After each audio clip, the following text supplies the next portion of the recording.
Hello friends, السلام علیکم and welcome to M U entertainment. دوستو، اس ویڈیو میں آپ کو بتاؤں گا ایک ایسے شہر کے بارے میں جو آج سے ہزاروں سال پہلے اس کرۂ ارض سے غائب ہو چکا ہے۔ اس شہر میں بسنے والے لوگ کون تھے اور انہوں نے ایسا کیا گناہ کیا جس کی وجہ سے ان پر عذاب آ گیا اور وہ دنیا سے غائب ہو گئے۔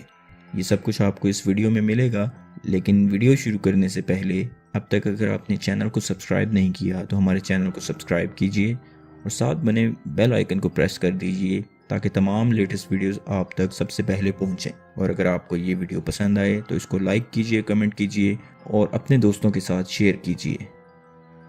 یہ واقعہ کوئی 18ویں صدی عیسوی کا ہے۔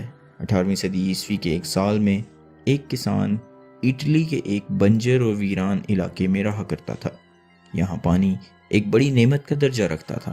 ایک دن اس کسان نے بنجر زمین میں کنواں کھودنے کی ٹھانی۔ کسان کی طویل مشقت کے بعد کھودے گئے اس کنویں سے پانی تو نہ نکلا، لیکن کچھ ایسا برآمد ہوا جس کی تلاش صدیوں سے جاری تھی۔ ایک گمشدہ شہر۔ اپنے دور کی شاندار بستیوں میں سے ایک اس شہر کی تلاش ماہرین کو 2000 سالوں سے تھی۔ یہ شہر جس قدر حیرت انگیز تھا، اسی طرح اس کی کہانی بھی نہایت حیرت ناک ہے۔ یہ شہر پومپئی تھا۔ پومپئی ایک قدیم رومی شہر تھا جو موجودہ ملک اٹلی کے علاقے کمپانیا میں یعنی نیپلز کے نزدیک واقع تھا۔ یہ شہر 7ویں صدی قبل مسیح کے دوران آباد ہوا۔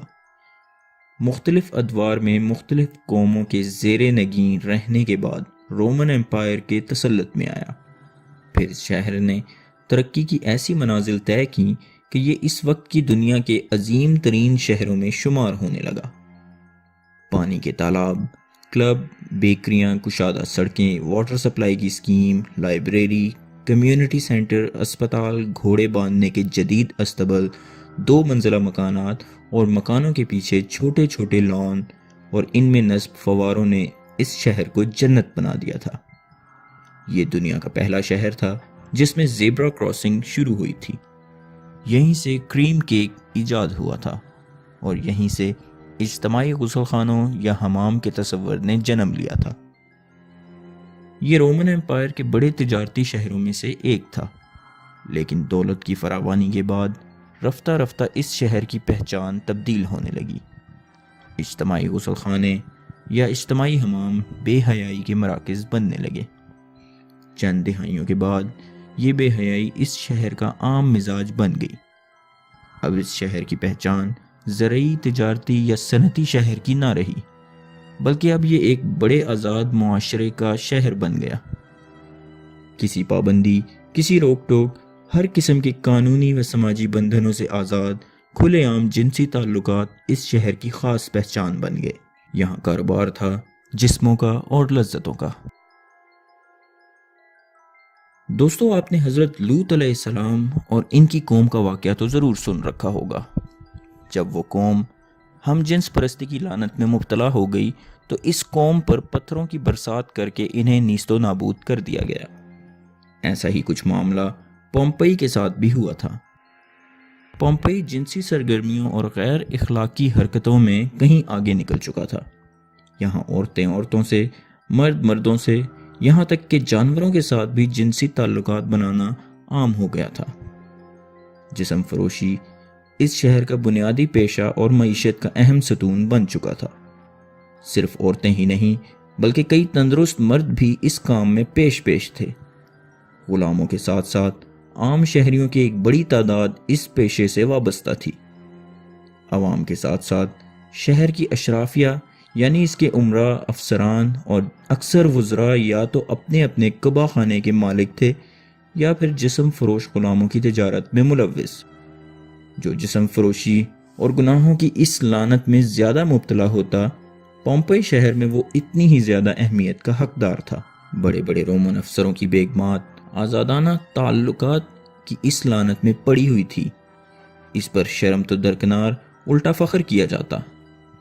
اس شہر کے کھنڈرات سے ملنے والی تصاویر اس قدر بیہودہ اور فحش ہیں کہ لوگ انہیں دیکھ کر اپنے کانوں کو ہاتھ لگا لیتے ہیں۔ پومپئی کی دیواروں پر لکھی غیر اخلاقی و غیر فطری شاعری کی مثال ماضی و مستقبل میں کہیں نہیں ملتی۔ ماہرین کی ترجمہ کی گئی عبارتوں کے مطابق دیواروں پر کندہ تحریریں دراصل اس قوم کے چند شاعروں کی شاعری ہے جو انہوں نے فطرت کے اصولوں کے خلاف عمل کے حق میں کی تھی۔ دیواروں پر تحریر دیگر فکرے بھی انتہائی شرمناک اور انسانیت سوز تھے، جن سے پومپئی کے باسیوں کی اخلاقی گراوٹ اور جنسی رجحان کی منفیت کا اندازہ ہوتا ہے۔ غرض یہ آزاد جنسی تعلقات کے ساتھ ساتھ مردوں اور عورتوں کی ہم جنس پرستی کی بدفعالیوں میں حیوانیت کی حدوں سے بھی گر چکے تھے۔ ایک آتش فشاں پہاڑ کے دہانے پر واقع ہونے کے باوجود یہ شہر ہر قسم کے خطروں سے بے نیاز اپنی رنگ رلیوں میں مصروف تھا۔ سن 79 عیسوی میں اس قصبے کے قریب واقع آتش فشاں پہاڑ سے لاوا پھوٹ پڑا۔ یہ آتش فشاں اس قدر شدت سے پھٹا کہ آسمان میں دور دور تک اس کی راکھ اور پتھر اڑنے لگے۔ کچھ ہی دیر میں لاکھوں ٹنوں وزنی دہکتی راکھ پومپئی شہر پر آ گری۔ پومپئی شہر کے 20,000 افراد موقع پر ہی ہلاک ہو گئے۔ 3 دن تک یہ آتش فشاں آگ اور لاوا اگلتا رہا، اس شہر کو صفحہ ہستی سے مٹا دیا۔ اس دور کا انتہائی ترقی یافتہ شہر 4 سے 6 میٹر یعنی 13 سے 20 فٹ راکھ کے نیچے دفن ہو گیا۔ لاوے کے ٹھنڈا ہونے کے بعد اس مقام کی تلاش تک ناممکن ہو گئی کہ جہاں یہ شہر آباد تھا۔ کئی صدیوں تک یہ علاقہ صرف اور صرف راکھ کا ایک ڈھیر تھا۔ 1748 عیسوی میں ایک دن یہ شہر حادثاتی طور پر دریافت ہو گیا۔ کھنڈرات کی کھدائی کے ماہرین نے دیکھا کہ اس کے تھیٹر، کھیل کے میدان، مارکیٹس، سوئمنگ پولز جوں کی توں حالت میں موجود تھے۔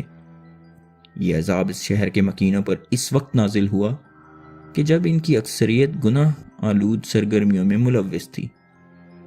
اس شہر کی دریافت کے بعد کھدائی کی گئی تو ماہرین آثار قدیمہ یہ دیکھ کر حیران رہ گئے کہ لوگ مردہ حالت میں محفوظ ہیں، اور ایسا لگ رہا تھا کہ جیسے قدرت نے اخلاق باختہ حرکتیں کرنے والی قوم کو آنے والی دنیا کے لیے نشان عبرت بنا دیا ہو۔